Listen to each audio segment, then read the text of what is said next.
ඔයාලට ලඝු ගණක පිළිබඳ සූත්‍ර දෙකක් මම ලියලා දෙන්නම්.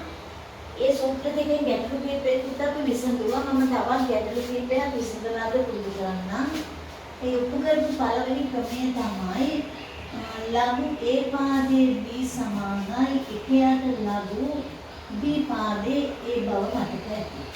ඒ AB කියන්නේ තාත්වික ධන සංඛ්‍යා.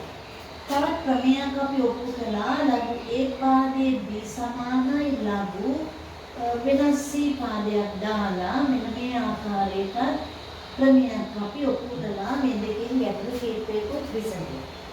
මම තවත් ගැටලු කීපයකට ඔයාලට විසඳලා පෙන්නන්නම්. ටියුට් එක මම දාන්නම් ඒකත් අරගන්න. මෙන්න මේ ගැටලුව අද මගේ පළවෙනි ගාන විදිහට මම තෝරගන්නවා.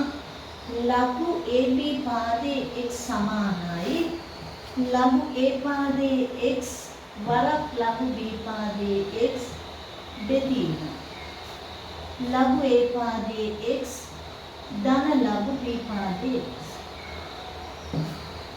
ඔන්න ඔය ගණන හදාන්න කියනවා. අපිට ඒක ටිකක් සංකීර්ණ වගේ පේන්නේ දකුණු පැත්ත. ඒ නිසා මම දකුණු පැත්තට යන්නම් සුදු පිළිගන්න.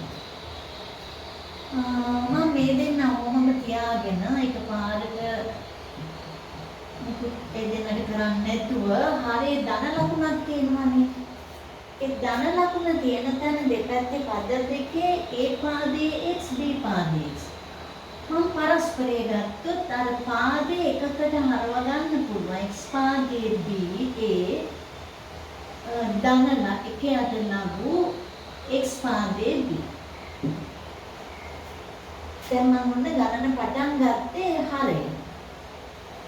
මම ඊළඟ පේරියට යනකොට මෙයා එලෙසම ලියනවා ලඝු A පාදයේ x ලඝු B පාදයේ x බෙදී. මෙයාට මම පොදු හරයක් ගන්නවා. පොදු හරයට ලඝු x පාදයේ A ලඝු x පාදයේ B. මේ එක වැඩි කරනවා ලඝු x පාදයේ B ධන ලඝු x පාදයේ A. මම ඊළඟ පේරියට යනකොට ලඝු A පාදයේ x ලඝු B පාදයේ x බෙදී. දැන් බලන්න මෙතන දෙන්නම x පාදයේ. ඒ නිසා අපි ක්‍රමයක් දන්නවා ලඝු x පාදයේ AB කියලා ලියන්න පුළුවන් බව. මේ හරය තියෙන එක නා අපි අර වැඩි කිරීම දාලා උඩයට මාරු කරන රටාවට උඩේ ලියනවා. x පාදයේ A ලඝු x පාදයේ B කියලා. ඔන්න ඔතෙන්ට මම ආවා.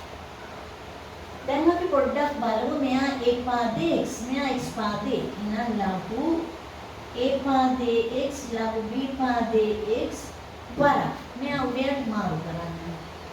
ලඝු A පාදයේ x මෙයා ඉරයටට දාලා වරක් ලඝු B පාදයේ x බෙදීම ලඝු x පාදයේ B. මේ දෙන්න කැපිලා යනවා. ඒ දෙන්න කැපිලා ගියාම මට එනවා එකයට ලඝු x පාදයේ AB කියලා. අපි උත්තරේ බලමු. ලඝු AB පාදයේ x ගමු උඩට. ලඝු AB පාදයේ x කියලා උත්තරේ. එහෙනම් ඔන්න අපි ඉගෙනගත්තු ක්‍රමයක් උදව් කරගෙන ගණනයි උත්තරේ. එහෙනම් මම තවත් ගැටලුවකට යනවා.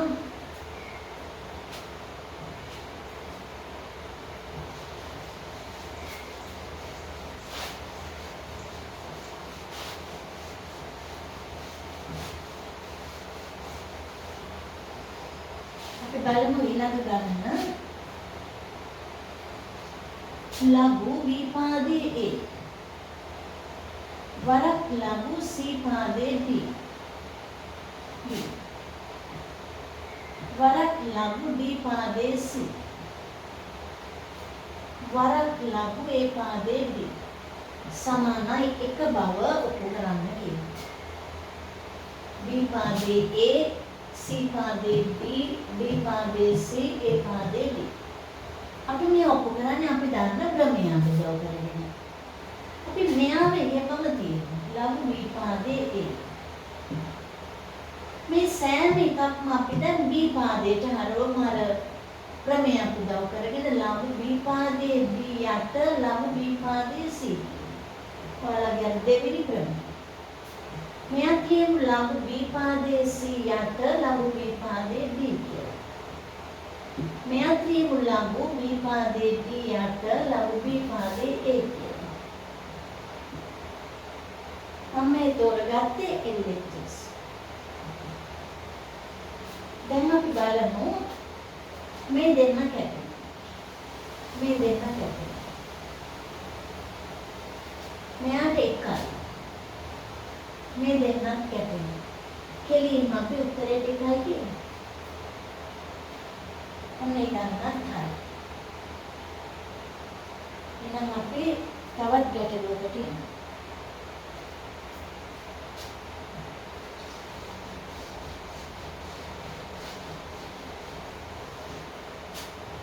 මම මේකට ටියුට් එකේ ගණනක් තෝරගන්නවා. ලඝු ටියුට් එකේ මම දාන්නේ මේ 19 වෙනි ගාන. ලඝු y පාදයේ x ධන ලඝු x පාදයේ y සමානයි 2. සහ x වර්ගයේ ධන y සමානයි 12. මෙන්න සමීකරණ විසඳන්න කියනවා. සමීකරණ විසඳන්න කියන්නේ මේ සමගාමී සමීකරණ දෙකේ x සහ y ට උත්තර සොයන්න. අපි බලමු දැන් මේ සමීකරණ වල තියෙන රටාව මෙයාගේ x y විතරයි මෙයාගේ ලඝුත් තියෙන්නේ. හැබැයි මට මේ අර ක්‍රමයක් උදව් කරගෙන මෙයා ඉලෙසම ලියමු පළවෙනි එක්කෙනාව මෙයා උඩේ අපි මාරු කරලා ඒ කියන්නේ නැත්නම් පරස්පරය දාලා මේ අකුරු දෙක මාරු කරනවා. මොන දැන් මගේ ගණන ඇදුණු රටාව. දැන් මේ සමීකරණයක් තියෙනවා. මේ සමීකරණේ එකම ජාතිය පද දෙකක් මේ තියෙන එකම වර්ගයෙන්. එයා මෙහෙම ලියනවට වැඩි ලේසි මට තනි අකුරක් දාගත්තොත් මම T කියනවා. මම ලියනවා T ධන 1ට T සමානයි 2. දැන් මට සමීකරණය ලේසි. පොදු හරය ගත්තොත් එහා පැත්තේ T වර්ගයේ ධන 1 බෙදීම T සමානයි 2. අරස් වැඩි කළොත් T වර්ගයේ ධන 1 සමානයි 2යි කියලා එනවා. අරස් වැඩි කරලා මිනිකුව 2යි. ඔක්කොම එක පැත්තකට ගත්තොත් T වර්ගයේ ඍණ 2යි T ධන 1 බිඳුව. මේ තියෙන T ඍණ 1 වර්ගය සමානයි බිඳුවයි කියලා. ඔන්න T ට මට උත්තරයක් ආවා 1යි කියලා. මම හෙව්වේ T. හැබැයි T කියන්නේ කවුද? ලඝු y පාදයේ x. එහෙමනම් ඔයාලට එනවා ලඝු අයින් කළොත් x සමානයි y කියලා. ඔන්න ඒ සමීකරණයෙන් හොයාගත්ත x සමානයි y කියලා. එහෙමනම් මම මේ ප්‍රතිඵලය ගිහිල්ලා මේ සමීකරණයට දානවා. x වර්ගය ධන x ඍණ 12 බිඳුව. එහෙනම් y ට x දැන්. සාධක x 4යි 3යි ධන 2. මට x ට උත්තර එනවා ඍණ 4ක් සහ 3ක්. හැබැයි මේ ලඝු ගණනක් අපි හදන්න. අපි බලමු ඍණ 4 ගැලපෙනවද කියලා. ලඝු ඍණ සංඛ්‍යා කතා කරන්නේ නැති නිසා මෙයා ගැලපෙන්නේ නැහැ. x ට ගැලපෙන්නේ 3 පමණයි. x සමානයි y නිසා y ට 3යි කියලා මට උත්තරේ කියන්න පුළුවන්. එහෙනම් අපි තවත් ගැටලුවකට යමු.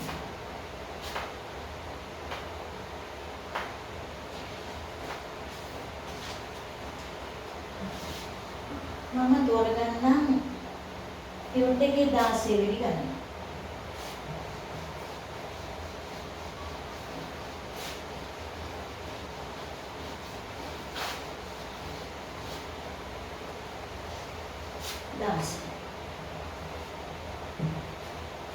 වෙනි ගණන තියෙනවා 5 2යි x ධන 1. ධන දෙවරක් 5x. ඍණ 3 සමානයි බිඳුව. මෙයාගේ විසඳුම ඔප්පු කරන්න තියෙනවා ලඝු e පාදයේ 3. e කියන්නේ ඉලක්කම ඒක ගැන බය වෙන්න එපා. ලඝු ඊපාදේ. දැන් මේ ගැටලු තියෙන්නේ මේ ලඝු ගණක පාඩම යටතේ. මොකද මේ ගාන හදන්න ඔයාලට දැන් ලඝු ඕනේ බව උත්තරෙම පේනවා. මම මෙන්න මෙතන මේ බලය කඩා ගන්නම් මේ විදිහට. 5x 5x 5 1 දෙවරක් 5x ඍණ 3 කියලා කඩා ගත්තොත් ටිකක් අපිට සරල බවක් පේනවා මේ බලය මම ගැටුවා. මේ තුන් දෙනා එකතු කරපුවාම මේකේ. දැන් මට මේ සමීකරණයේ සංකීර්ණ භාගය 5x කියන්නේ. මොකද x තියෙන දැන් බලය. එයා ගැටලුවක් නිසා එයාට අපි y කියන තනියක් ගත්තා. දැන් මගේ ගණන බලන්නකෝ. 5යි y වර්ගය. ධන 2යි y. y දැන්නේ 5x. ඍණ 3 බිඳුව. දැන් මගේ සමීකරණය සාධක කඩා ගන්න ලේසියි. 5යි y 3යි 1යි. ධන ඍණ කියලා කැඩුවොත් ඔයාලට නැද පදයට 2යි y එනවා. y තේනවා 3 දෙකීම 5ක් සහ y තේනවා ඍණ 1ක්. මොන අපි සමීකරණ විසඳලා y ට උත්තර ගත්තා. අපි බලමු ධන උත්තරේ නම් ප්‍රශ්නයක් නැහැ. ධන උත්තරේ මෙතන ගැලපෙනවා. y ට ඍණ 1 දැම්මොත් මොකද වෙන්නේ? 5x සමාන ඍණ 1. මේ වගේ පිළිතුරු නැහැ. ඒක නැති බව පෙන්වන්න වලට ලඝු වලට හරවලා බලන්නත් කියනවා. ඒකට ලඝු ඍණ එකක් වෙනවා. එහෙම අර්ථ දැක්වෙන්නේ නැහැ. ඒ නිසා එතනත් අපිට ගැලපෙන්නේ මේ උත්තරේ පමණයි. හැබැයි අපි හොයන්න ඕනේ කාවද x ට උත්තර. දැන් බලන්න x වෙන නැහැ. 5x සමානයි y ගේ උත්තරේ 3 බෙදීම 5. දැන් x උත්තර කරන විදිය බලන්න ඕනේ. x උත්තර කරන්න මේ බලය ඉස්සරහට ගන්න පුළුවන් ක්‍රමයක් තියෙන ලඝු වල පමණයි. මම ලඝු වලට හරවන්නම්.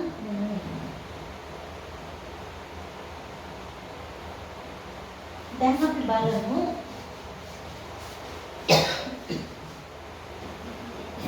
බලය ඉස්සරහට අරගෙන x ලඝු 5 සමානයි. මෙතන ලියමු අපි ලඝු 3 ඍණ ලඝු 5. ඔයාලට මේකේ පාදයක් තියෙනවා ඊ පාදේ කියලා. එහෙනම් අපි ඒක පස්සේ දාගත්තත් කමන්නේ x ගේ උත්තරය අරගමු. ලඝු 3 යට ලඝු 5 ඍණ ලඝු 5 යට ලඝු 5.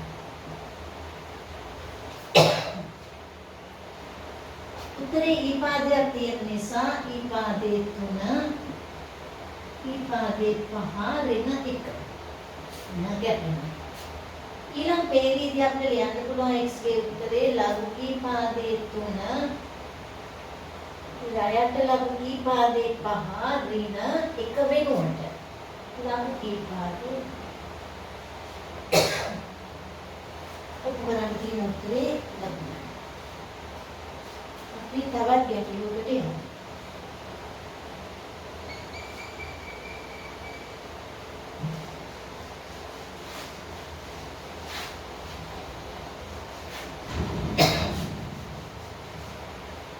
එකක් මම ඩියුට් එකෙන් දානවා තුන්වෙනි ගාන.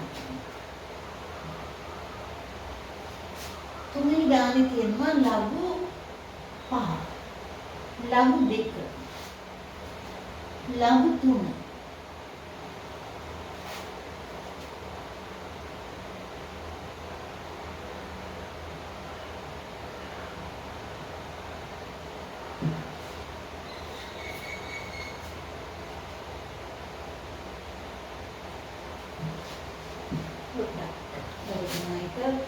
ලඝු 5 පාදය ලඝු 2 පාදය ලඝු 3 පාදය ලඝු 2 පාදය 500 මෙන්න මෙහෙමයි තියෙන්නේ. අපි බලමු මෙයාගේ අගය සොයන්න එකයි ප්‍රශ්නේ. අගය සොයන්න. අපි පටන් ගමු මේ 512 තියෙන තැන. ලඝු 5 පාදය ලඝු 2 පාදය ලඝු 3 පාදය ලඝු 2 512 කියන්නේ දෙකේ මොන බලයද කියලා අපි බලමු.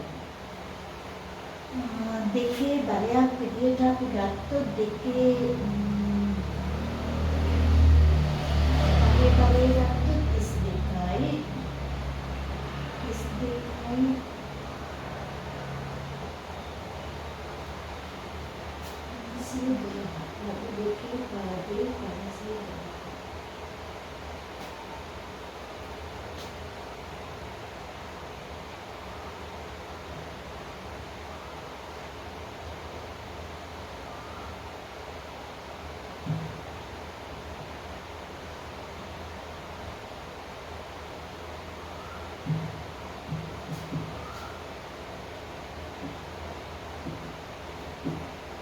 අපිට එනවා දෙකේ නමේ බලය කියලා.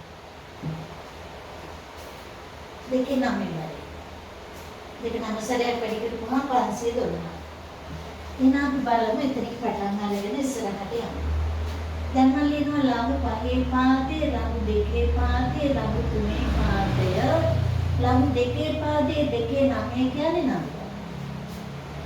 ඊළඟ පේළියේදී ලඝු පහේ පාදයේ, ලඝු දෙකේ පාදයේ, ලඝු තුනේ පාදයේ නමේ කියන්නේ තුනේ පාදය. ඊළඟට ලඝු පහේ පාදය, ලඝු දෙකේ පාදය වරක් දෙක. තුනේ පාදයේ තුනේ වර්ගයට මම දෙක දැම්මා. ඊළඟ පේළියේදී ලඝු පහේ පාදය, ලඝු දෙකේ පාදයේ දෙක කියන්නේ එක. ඕනම පාදයක එකයි කියන්නේ බිඳුවයි, උත්තරේක බිඳුවයි. එහෙනම් මෙතනින් තමයි මම පටන් ගත්තේ 512 කියන දෙකේ නමේ බලය කියලා ආවා. එතනින් මට ආවා 9. තුනේ පාදයේ 9ට මම මෙහෙම ලියලා දෙකක් ආවා. දෙකේ පාදයේ දෙකට එකක් ආවා. ඕනම පාදයක ලඝු එක කියන්නේ බිඳුවයි කියලා අපි දන්නවා උත්තරේ අපිට ආවා. මම ඩියුට් එකේ පළවෙනි ගානට යනවා.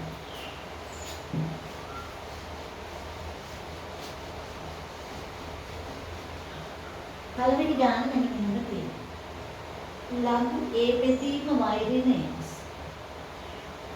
සමානයි. ලඝු B බෙදීම z සමානයි. ලඝු C බෙදීම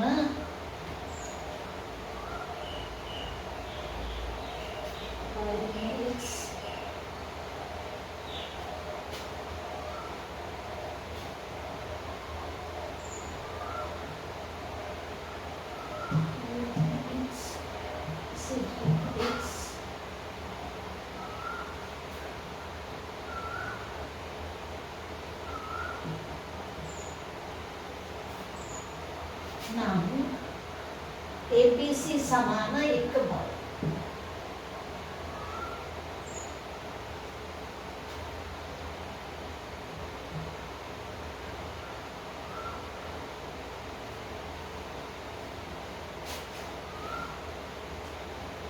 ඉතින් පොඩි වැඩක් තියෙනවා කියලා ගන්න.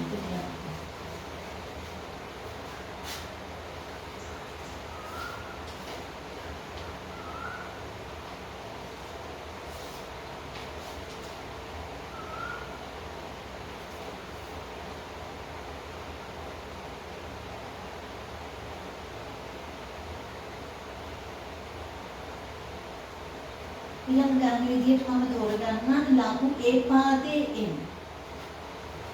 වරක් ලඝු B පාදයේ n. ධන ලඝු B පාදයේ n. ලඝු C පාදයේ n. ධන ලඝු C පාදයේ n.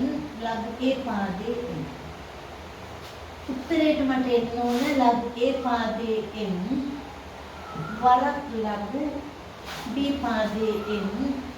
වරක් ලඝු C පාදයේ n බෙදීම ලඝු ABC ගේ n කියලා උත්තරේට එන්න ඕනේ ABC ගේ පාදය. අපි බලමු දැන් මේ ගාන හදාගන්න ඕනේ. මම වම්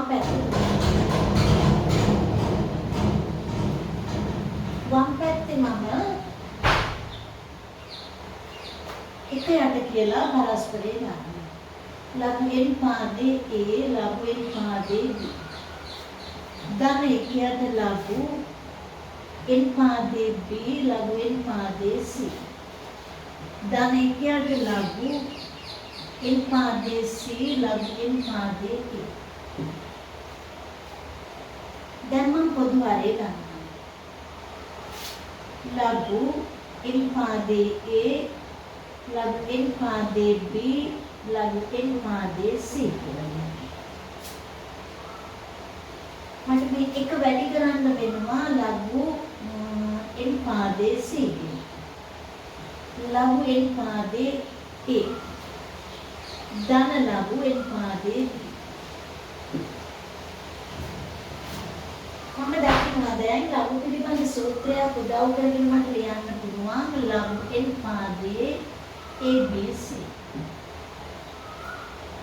ඉරයට තියෙනවා ලඝු n පාදයේ A ලඝු n පාදයේ B ලඝු n පාදයේ C. නමුත් උත්තරේ දිහා බලනකොට මේ දෙන්න උඩයට මාරු වෙලා මෙයා උඩට ගෙනියන් තියෙනවා ලඝු A පාදයේ N ලඝු B පාදයේ N වරක් ලඝු C පාදයේ N බෙදී මෙයා පහළට ගෙනත් තියෙනවා ලඝු ABC පාදයේ N අපිට ප්‍රතිඵලය ලැබුණා.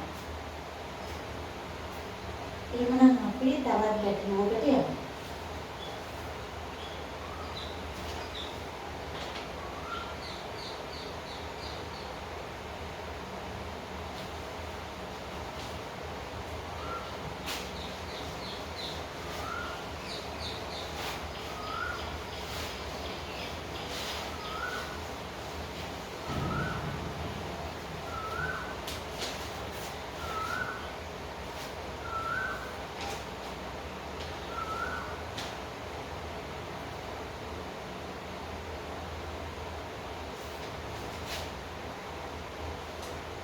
මම තෝරගත්තා මෙන්න මේ ගැටලුව.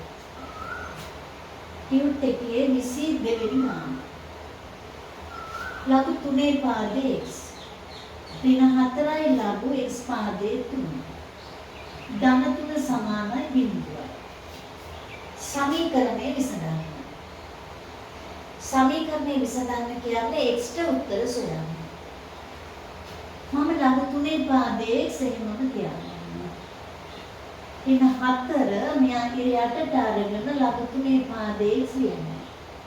ධන 3 බිඳුව.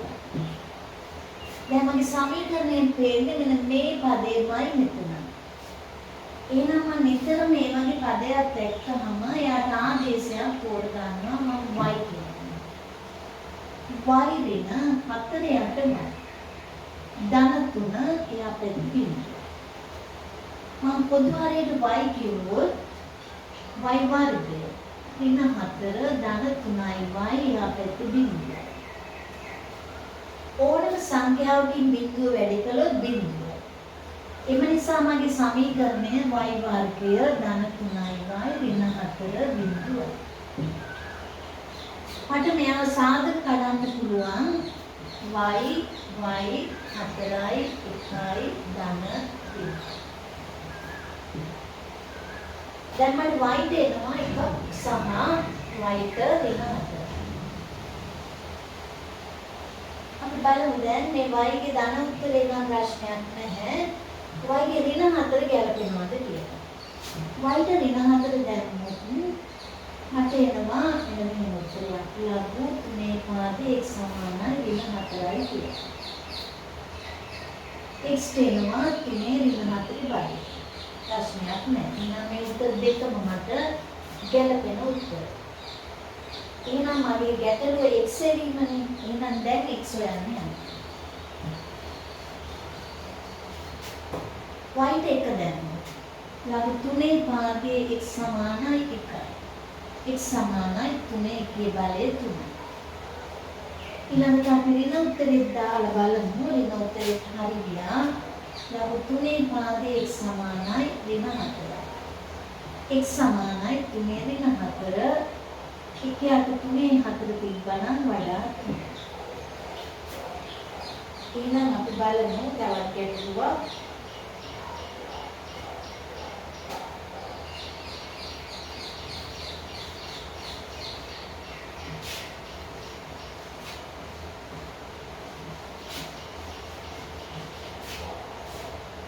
මේකට තෝරගන්න ඔයාලට 28 වෙනි ගාන ටියුට් එක. ලඝු y පාදයේ x සමානයි 2යි. 5y සමානයි x ධන 12 වරක් ලඝු x පාදයේ y. මෙන්න සමගාමී සමීකරණ දෙක විසඳන්න කියලා. එහෙනම් අපි බලමු මෙතනින් මේ සමීකරණ දෙක විසඳගෙන යන්න කරනවා. ලඝු y පාදයේ x සමානයි 2යි කියන්නේ x සමානයි y වර්ගය. එහෙනම් මේ සමීකරණයට ගිහිල්ලා x ධන 12 වරක් මෙයාව එකියට දැම්මොත් ලඝු y පාදයේ x එනවා. ඒ කියන්නේ මෙතන පදේ මට දෙන්න. එහෙනම් 5y සමානයි x ධන 12 වරක් මෙයාට දාමු 2. එහෙනම් 5y සමානයි x ධන 6. මට x ට තියෙනවා y වර්ගය කියලා. එහෙමනම් මම ලියනවා 5y සමානයි x ට y වර්ගය දාලා දැන් සමීකරණය ලියනවා. එහෙමනම් y වර්ගය ඍණ 5y ධන 6 බිඳුවයි කියලා. මට සාධක එනවා y 2යි 3යි ඍණ බිඳුව කියලා. y ට උත්තර දෙකක් ලැබුණා 2 සහ 3 කියලා. ඒ y ගේ උත්තර දෙක අනුව අපි x ගේ උත්තර තියෙනවා. y සමානයි 2 නම් x වෙනවා 2 වර්ගය 7යි. y සමානයි 3 නම් x වෙනවා 9ක් කියලා. අපි තවත් දෙක ගැටලුවකට යමු.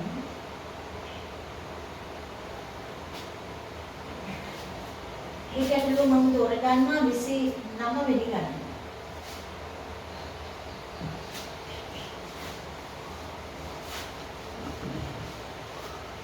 ඒ දෙකේ 29.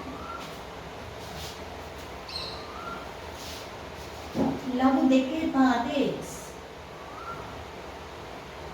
ධන ලඝු දෙකේ පාදයේ y සමානලු 3ට. ලඝු y පාදයේ x සමානලු 2. මේ සමීකරණ දෙක විසඳන්න. මම මෙතනින් ලියා ගන්න. මෙතනින් මට ලේසි ප්‍රතිඵලයක් ගන්න x සමානයි y ගේ වර්ගය. මෙතන අපි ලියමු දෙන්නම් දෙකේ පාදය ලඝු දෙකේ පාදයේ xy සමානයි 3යි.